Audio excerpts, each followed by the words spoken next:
প্রিয় দর্শক, বাড়তি ভ্যাটের কারণে বাজারে পণ্যের দাম বাড়ছে, যে কারণে ক্ষুব্ধ হচ্ছেন ক্রেতারা। সাধারণ মানুষ এ নিয়ে কি বলছেন দর্শক, জানবো এবং দেখব আমাদের কথার আজকের পর্বে। আমি মাহফুজা মুসলেহি আপনাদের সবাইকে আমন্ত্রণ জানাচ্ছি এটিএন নিউজের নিয়মিত আয়োজন আমাদের কথার আজকের পর্ব দেখার জন্য। তবে এর আগে চলুন দেখে আসি এ বিষয়ে এটিএন নিউজে প্রচারিত একটি প্রতিবেদন।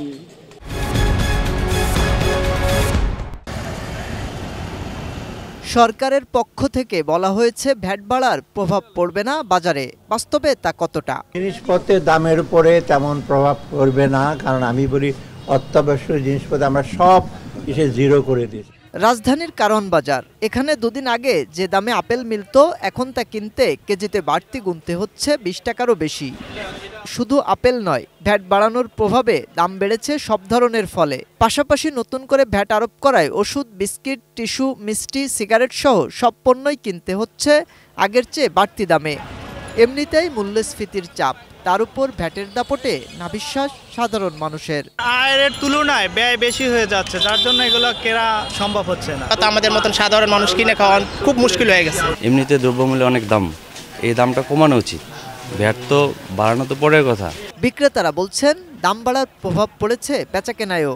নিম্নবিত্ত হলারা যাই পারছে খাইছে, কিন্তু এখন তাদের ফলের দোকানে আসার মতো কোনো সামর্থ্য নাই। সরকার এরকম বলতে 40% ব্যাট আরোপ করবে, এরকমই বাড়ছে। পেটিতে 200-300 টাকা বাড়ছে পেটিতে এক কার্টন মালে।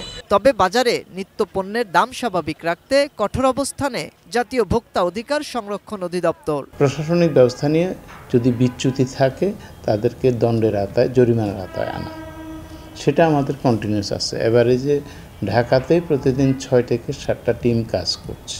জুডিশিয়াল ম্যাজিস্ট্রেসিতে উত্থাপিত করে প্রত্যেককে চূড়ান্ত সাজার আওতায় আনবেন যৌক্তিক ক্ষেত্রে। দাম নিয়ন্ত্রণে চাইলেন মাঠ প্রশাসনের সহযোগিতাও।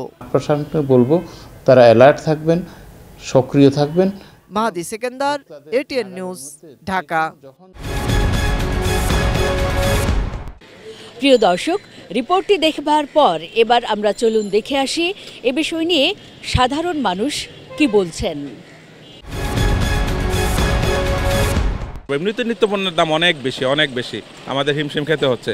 তারপর যদি বাড়তি ভ্যাট দিতে হয় আমরা আরও চাপে পড়ে যাব। যেই দিক দিয়ে ভ্যাট দেখ এটা আলটিমেটলি ক্রেতার উপরে পড়বে। তো ক্রেতার তো আসলে সোর্স অফ ইনকাম তো আর ওরকম বাড়ে নাই। হ্যাঁ, তো সেটা আমি সরকারের দৃষ্টি আকর্ষণ করব, এই মুহূর্তে যেন বাড়তি ভ্যাটটা না আরোপ করা হয়।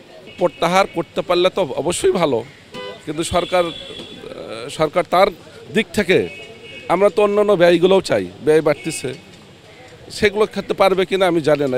এটা আসলে একটা বিষয়, ভাবার বিষয়। বা যারা রাষ্ট্র পরিচালনা করতেছে তাদের জনগণের প্রতি যদি আপনার কমিটমেন্ট থাকে, জনগণকে ভালোবাসলে তারা এটা ম্যানেজ করার কথা। সহজে তো জনগণের উপর ভ্যাট বাড়ালে তো ক্ষতি, অবশ্যই জনগণের ক্ষতি না, জনগণ ক্ষুব্ধ হয়তো সরকারের উপর। ভ্যাট বাড়লে মনে করেন সবজি বাড়বে, আপনার পাইকারি আড়তে পারবে, যার কারণে খুচরা বাজারও বাড়বে। তো এটা মনে করেন যদি বন্ধ হয়ে যায়, তার উপরে মনে করেন সব দিক দিয়ে দাম একটা নিয়ন্ত্রণে এসে পড়বে। কারণ ওই যদি দাম আমরা বেশি দামে কিনতে হয়, তাইলে অবশ্যই এখানে বাড়ায় ব্যস্ত হবে। কারণ আমরা এই কদিন একটু দাম কমে কিনছি, যার কারণে আমরা কমে বিক্রি করছি। আবার যদি বেশি দামে কিনতে হয়, তাহলে অবশ্যই বাড়ায় ব্যস্ত হবে। এই সময় ভ্যাট না বাড়ানোই ভালো ছিল, যেহেতু ব্যবসা বাণিজ্যের পরিস্থিতি এমনিতেই ভালো না। সেই দিকটা বিবেচনা করে সরকারের চিন্তাভাবনা করা উচিত। ওভারঅল আপনার মার্কেট স্টাডি করে যে বাড়ানো উচিত কিনা, মানুষ কতটা নিতে পারবে, পুনর্বিবেচনাগুলো করে সরকারের সিদ্ধান্ত নেওয়া উচিত। প্রতিটা জিনিসই দেখেন বাড়তি, তরকারি বলেন, পেস্ট বলেন, যে কোনো পণ্যের দাম মনে করেন যে বাড়তি, কোনো পণ্যের দাম মনে করেন যে কম না। এখানে ব্যাট দিছে বাড়ায়, জিনিসের দাম দিছে বাড়ায়। প্রতিটা জিনিসের দাম আপনি দেখেন যে কোন জিনিসের দাম মনে করেন যে কম আছে, প্রতিটা জিনিসের দামই বেশি আছে। বেশি দামে মনে করেন যে আমরা কিনে আনতেছি, এই কারণে আমরা মনে করেন যে বেশি দামে বিক্রি করতেছি। আমাদের কথায় বগুড়া থেকে সংযুক্ত হচ্ছি আমি চপল সাহা। আপনারা জানেন যে বাড়তি ভ্যাটের কারণে বাড়ছে দাম, আর ফলে বাজার চড়া হওয়ায় কিন্তু দেখা যাচ্ছে যে ক্রেতাদের মধ্যে ক্ষোভ দেখা দিয়েছে। আমরা এ ব্যাপারে কথা বলতে চাই বগুড়াবাসীর সাথে, তারা এ ব্যাপারে কী ভাবছেন। বর্তমান সরকার এবং তার উপদেষ্টাদের উচিত আমরা যারা গরিব মানুষ আছি, দিন আনি দিন খাই, আমাদেরকে যেন তারা বুঝে। হ্যাঁ, তারা হয়তো বা ওখানে থেকে এতটা বুঝতে পারতেছে না, বা এই প্রত্যেক দিন যদি মনিটরিং করা হয় আমাদের প্রত্যেকটা বাজার, প্রত্যেকটা জায়গা, প্রত্যেকটা এলাকা যেগুলিতে জিনিসপত্রের দাম বেশি, আশা করি যে কমে যাবে। কিন্তু এভাবে কিন্তু মনিটরিং হচ্ছে না। সরকারকে বা যারা দায়িত্বে আছে তাদেরকে বলবো এগুলো অবশ্যই যেন খেয়াল রাখা হয়, যাতে ভ্যাট এত বৃদ্ধি না করে সাধারণ মানুষের উপর এই জুলুম যাতে না হয় আর কি। এজন্য আমি তাদেরকে বিনীতভাবে রিকোয়েস্ট করতেছি আর কি, যাতে এই ভ্যাট ট্যাক্স কমায়, যাতে সাধারণ মানুষ প্রত্যেকটা জিনিস তার সাধ্যর মধ্যে থাকে আর কি। প্রত্যেকটা জিনিসের দাম বেশি, যেমন সয়াবিন, সাবান, দ্রব্যমূল্য সব কিছুর দাম বেশি, চাল থেকে শুরু করে আর কি, এগুলোর দাম বেশি। মানুষ ক্রয় ক্ষমতার বাহির হয়ে গেছে আর কি।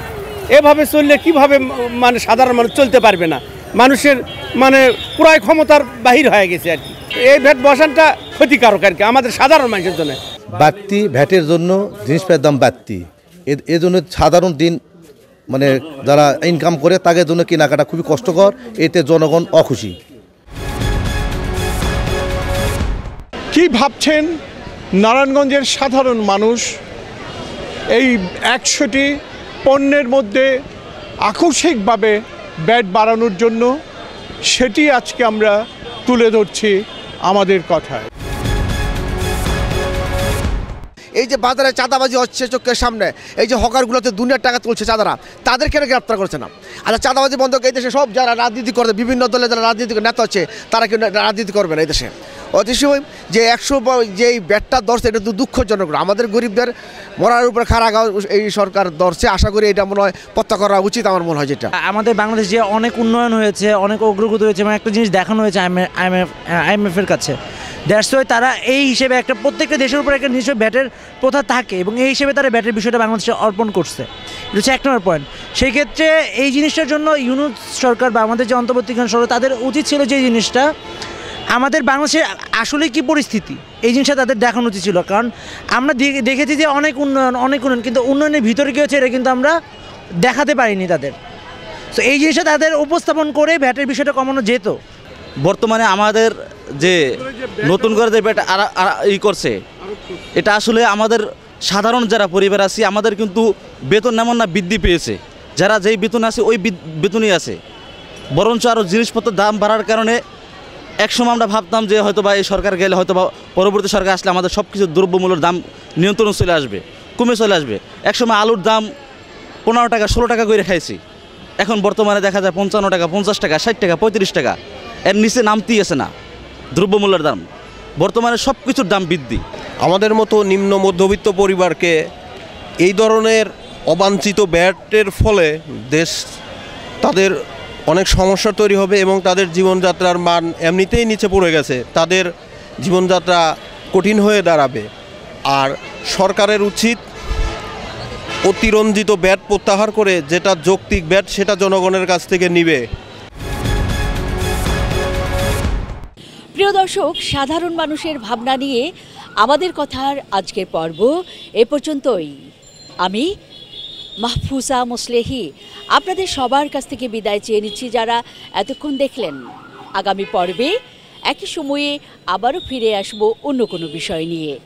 সে পর্যন্ত সবাই ভালো থাকুন আর এটিএন নিউজের সঙ্গেই থাকুন।